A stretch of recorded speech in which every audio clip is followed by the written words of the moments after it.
The election is done and dusted, but regardless of who won, there was consensus from the major parties that more has to be done at Williamstown on the mid-north coast of New South Wales, where fishers, farmers and local residents are living under a polluted cloud of uncertainty.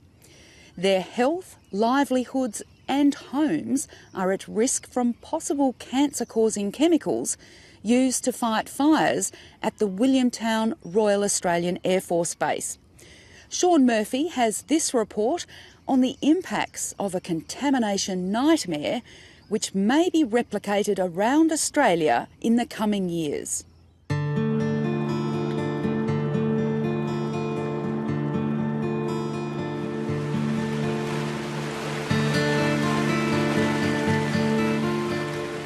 John Hewitt has been fishing the Hunter River for 50 years and his son John for more than 20. Today their mesh net is set for mulloway, but the most productive part of the river system is now polluted with toxic chemicals and off limits. Fullerton Cove is the nursery for the hunters' lucrative school prawn industry and an abundance of other species that feed off them. But this year, the Hewitts and another 15 fishers licensed to catch prawns sat idle during the 6-month season. We're in Fullerton Cove. How important has Fullerton Cove been to fishing in the Hunter? Oh, I'd say 80% of my living comes out of there. So it's a lot. And besides prawning, what else do you get here? Crab, I crab, I mash, do it a lot. Eel, but you're not allowed to do nothing no more. Buggered us. And so, do you think you'll ever get back onto Fullerton Cove? No. No, we've come to the conclusion that Fullerton Cove's shut forever. The only way they'll reopen it if they stop the source of the leak, and the source of the leak's already out and about, so it's going to take a lot of years to clear the rest of the contamination. So once the contamination's there, it's shut. The source of the contamination is the Royal Australian Air Force Base at Williamstown, just a few kilometres from Fullerton Cove. It's home to Australia's Hornet fighter jets, and dangerous chemicals listed as probable causes of cancer have been leaking from the base for years. Like airports, refineries and other facilities around Australia, firefighters at the base have been practising with foam retardants needed to control high temperature fires. Since 2003, Defence has known the foam contained potentially cancer-causing chemicals, perfluorooctane sulfonate and perfluorooctanoic acid, commonly known as PFOS and PFOA, and that they may have been contaminating neighbouring properties. So these are synthetic chemicals that are used in a whole range of industrial, commercial and in the past even in residential products like Scotch Guards and Teflons, although they've since been phased out. The New South Wales Environmental Protection Authority has known about the pollution since 2011, but it was only made public in September last year. But it wasn't until August of last year that we saw some real pathways for human health exposure, because we were seeing elevated levels in fish and we were seeing elevated levels in groundwater. And it was that trigger of exposure for people in the area that caused us to go out to the community and warn them about the risks.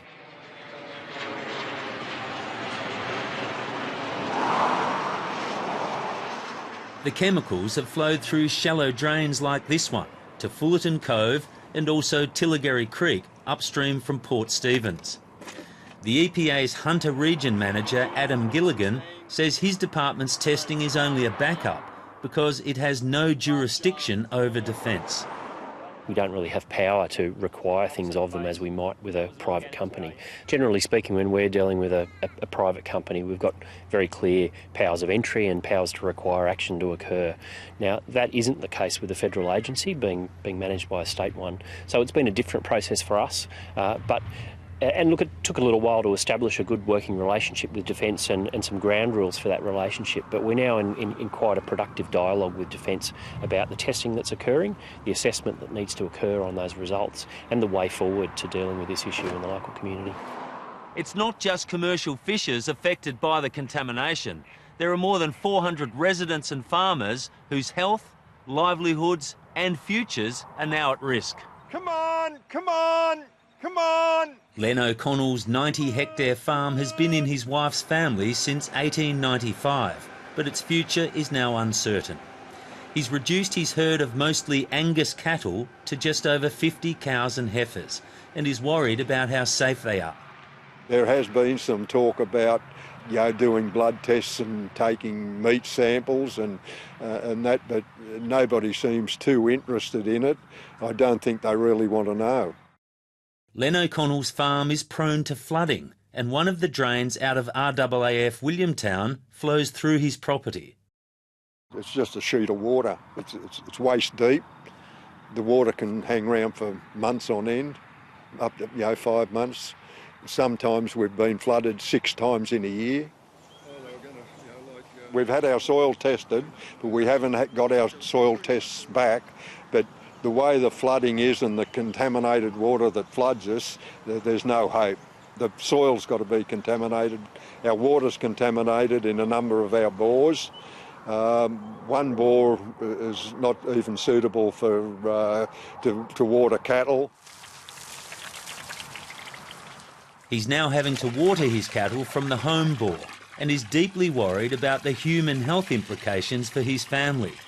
He can't understand why the government is not funding community blood testing. It's frightening, like the stories you hear, we don't know whether they're true. Like the rumours that are going around that this contamination, it can cause, like problems with your lower organs, your liver, your kidneys, bowels, bladder, all that sort of thing. And we've asked the health department at these meetings that they hold, and they can't tell us anything.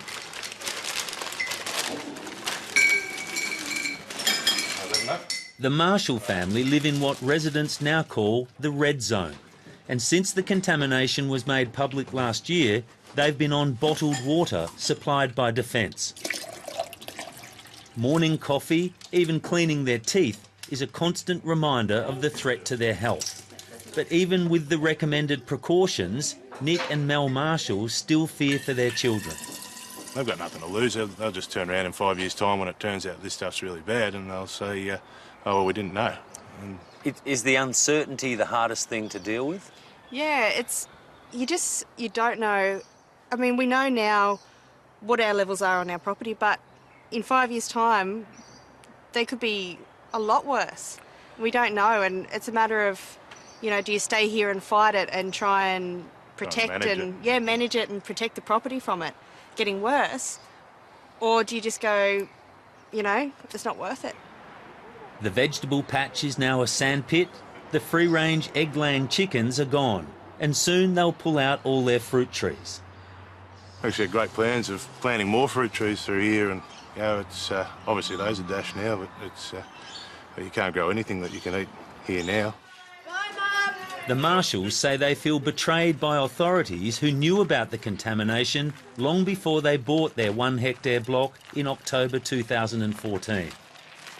We put everything into this house. We put all we've been here for 18 months, renovating the whole time. We've done so much work, and we put all our money and time and blood, sweat and tears into it. But if this is going to make our kids sick, we'd walk away in a second.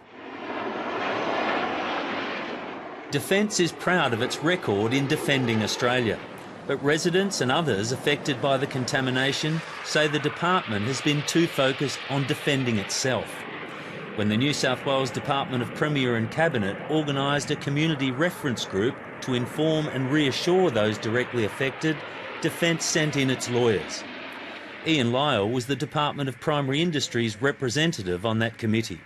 Of course, having lawyers lead the discussion was not the best thing for a community that was under stress, that had so many questions.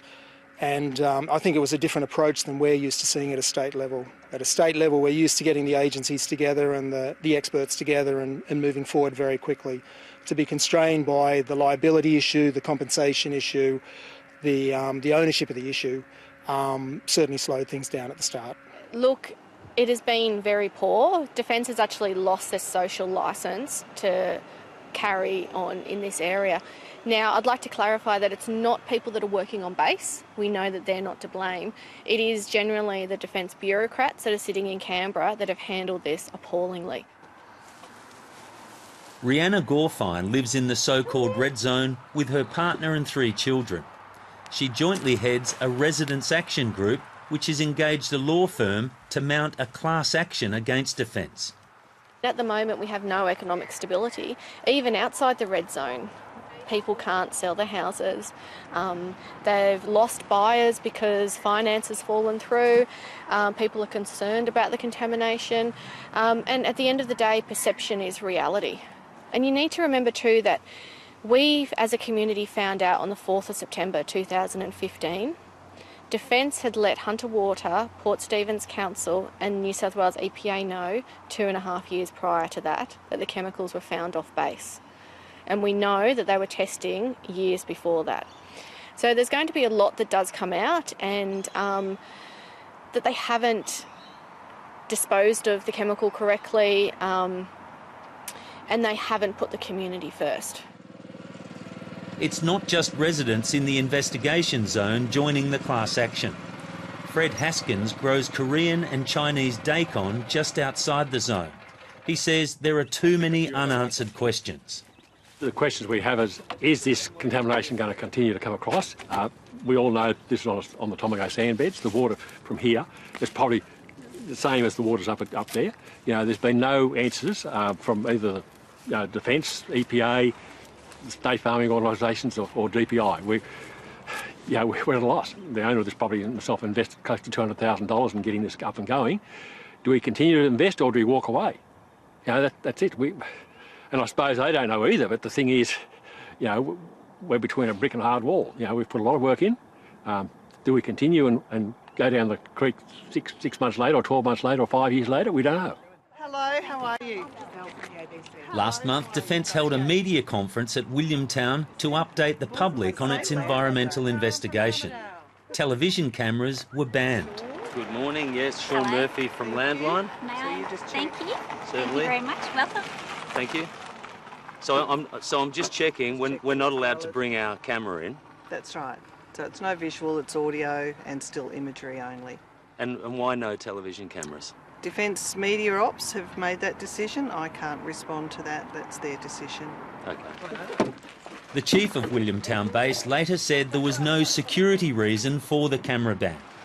Defence Media declined our request for an interview. At the media conference, Air Vice Marshal Greg Evans said exhaustive testing of surface and groundwater in the investigation zone was 90% clear of the chemicals, and 3 trials would soon begin on measures to clean up the contamination. The nation's top health experts, he said, would deliver their findings on the human health implications later this month. We are measuring it as rapidly as we can. We've got absolutely the best consultants on this. We've got the best labs doing the analysis. We will release all of the results in a report that will be useful to the EPA, to New South Wales Health, to residents and to us, and then we will take measures government directs to deal with it. Air Vice Marshal Evans said the lack of any Australian standard for human exposure to PSOA and PFOA had hampered the response so far, and there were likely to be many more cases of contamination around Australia. Firefighters at civil airports, oil refineries and even some bus depots used the firefighting foam, and Defence says there are 18 air military sites where the foam was routinely used for 50 years. I think the country is going to have to deal with this across a very wide spread of areas. And I think we're going to have to probably have a national monitoring program to work out what situation we're all in. Environmental health experts from around Australia are now working on a national standard for safe exposure to the chemicals, and they'll take into account new advice from the United States Environmental Protection Agency, which has dramatically reduced the recommended safe levels in drinking water. They've been relying on the same studies that have been undertaken in the past, particularly around rats and monkeys, but they've gone back and recalculated their assessment of the concern posed by the chemicals, and that's seen them reduce the drinking water guide from 0.2 micrograms per litre down to 0.07, so it's about 2/3 lower than it was previously. Health experts are also considering the tougher US standards, and there are fears the Human Health Report this month could force the Hewitts and up to 30 fishers off the Hunter River altogether. Already, the younger John Hewitt has been travelling to unfamiliar estuaries to support his young family. But he says this is causing conflict with established fishers. There's a lot of fishermen that have to end up going to other estuaries, and there's going to be a lot of conflict happening. Yeah. I mean, you've fished here your whole adult life. I mean, you really get to know the water here. Can you transfer that knowledge to other waterways? Every estuary is different in current, way you work, way you set your nets. Everything's different, and it's a big learning curve. You just got to put your head down and try hard as you can.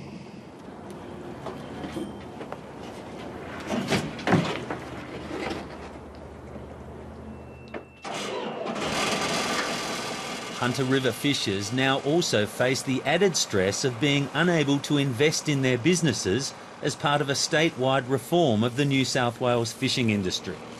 There's investment decisions going back and forth, there's a lot of shares being traded back and forth, a lot of promises being made, and yet these guys cannot even go to the local bank and start working out what their business plans are because they don't have any certainty about their future. These fishermen have been feeding their families from the local area, have been giving them seafood from the local area, their families drink the local water, so they've got health concerns, they've got an industry that's been closed down, plus the major uncertainty, and our Department of Defence has come along and said, you have to go along and prove your financial loss. It's not right.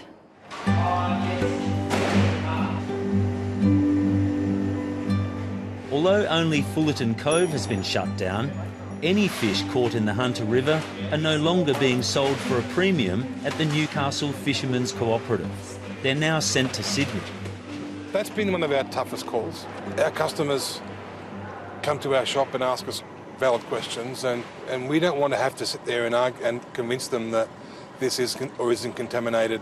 We're not scientists, you know, and they haven't been tested, a lot of them, so we're unsure. We have to put product in that window that the customer can be 100% certain that is safe to eat. And although we believe that fish out of the river are, we can't convince them of that. We haven't got anything from MenHealth, from EPA or from DPI to tell us or our customers that that product is safe to eat. So we've had to take that measure.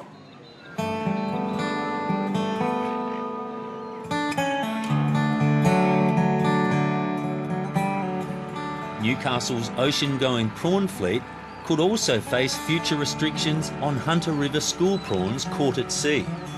The co-op is worried that the Human Health Report could impact fishers catching school prawns. Well, that's our immediate concern, and so you've got now dozens of boats here that catch those school prawns on a yearly basis, and every season around January to February and March. That would be a significant loss to all co-op and fishers. Fishers such as Michael Coulter say it would be difficult to know where the school prawns came from. They're not always Hunter River prawns that are on this beach. They travel from down the coast as well. So any time that you go there and catch school prawns, you can't guarantee that they'll come out of the Hunter River. They could come out of Tuggerah Lakes or the Hawkesbury River. They all come out and travel. So there's no guarantee of that, and how much do they flush themselves once they hit the ocean too?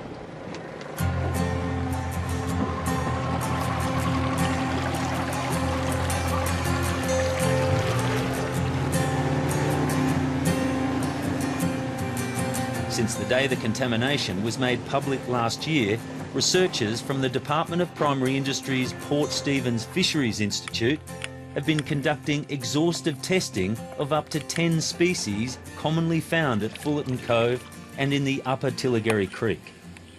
First of all, we didn't see much of the PFOA contaminant. in these animals, but the PFOS was definitely there.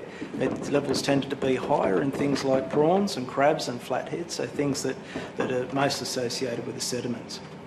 We're targeting 10 species: school prawn, king prawn, mud crab, blue swimmer crab, yellowfin brim, luderick, silver biddy, flathead and sand whiting. Dr. Matt Taylor is also investigating depuration rates in some species to see if they can purge or eliminate the dangerous chemicals and how long this takes. So there's some studies out of the United States which show that rainbow trout actually have the ability to depurate the contaminant from their system. What they found is that they isolated the animals from the contaminant, kept them in clean water. Within about 15 days, they had cleared about 50% of the contaminant from their system. And what have you found so far with the school prawns? Well, we haven't got any results back as yet, but what we're hoping to see is a similar thing happen in the school prawns. And as well as that, we're going to be looking at a number of other species, including mud crab, flathead, sand whiting, mullet. It's to kind of determine which species are able to purge the chemical, how quickly it happens, and as well as that, develop some data to better manage the contamination into the future. The DPI's research has already given oyster growers the all clear.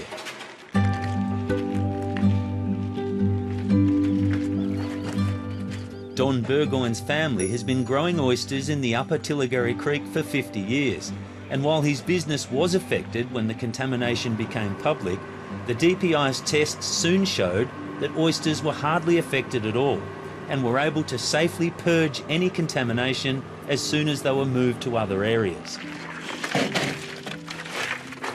Do you feel as though you've dodged a bullet?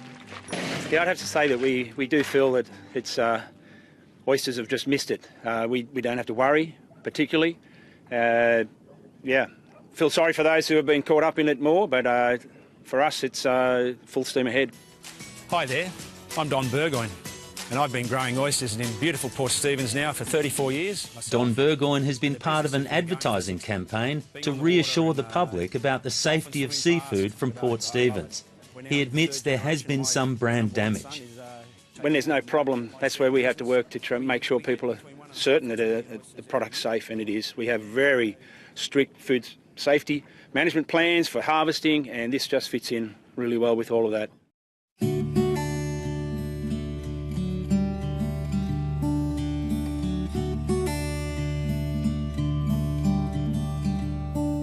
And it's not just oyster farmers talking up the area's primary production future. At Maria's farm, right in the heart of the investigation zone, Cor Dzalkoen and his son Stefan are investing $75 million in a state-of-the-art greenhouse operation. The Dutch investors say they won't be affected by the contamination because they'll only be using rainwater captured from their 2 hectares of greenhouses or scheme water. Their produce will be grown on raised beds with no risk of ever touching any contaminated soil. We intend to start with our cucumber production in November this year, and with the truss tomato production in February next year. We are the only green dot in a very red area. Yeah, that's how you can see it.